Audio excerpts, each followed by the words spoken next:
সল্লু আলাল হাবিব সাল্লাল্লাহু তাআলা আলা মুহাম্মদ সাল্লাল্লাহু আলাইহি সাল্লাম। মাদানী চ্যানেলের দর্শক শ্রোতা, আসুন আমরা ইমাম হুসাইন রাদিয়াল্লাহু তাআলা আনহুর পবিত্র মস্তক মোবারকের আশ্চর্যজনক একটি বরকত শ্রবণ করি।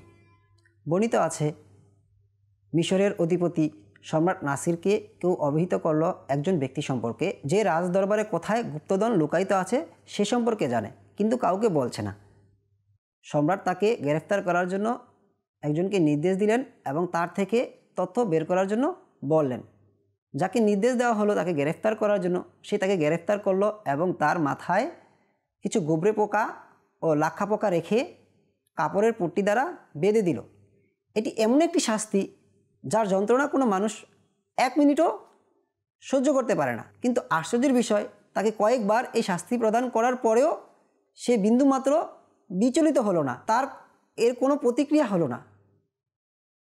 তাকে যখন এর ব্যাপারে জিজ্ঞাসা করা হলো, তখন বলল যে হযরত ইমাম হুসাইন রাদিয়াল্লাহু তাআলা আনহুর পবিত্র মস্তক মোবারক যখন মিশরে নিয়ে আসা হয়েছিল, আলহামদুলিল্লাহ আজ্জা ওয়াজাল, আমি সেই পবিত্র মস্তক মোবারক শ্রদ্ধা ভরে ভক্তি সহকারে আমার মাথায় নিয়েছিলাম।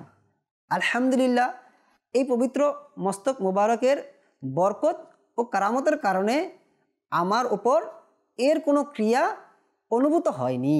সল্লু আলাল হাবিব সাল্লাল্লাহু তাআলা আলা মুহাম্মদ সাল্লাল্লাহু আলাইহি।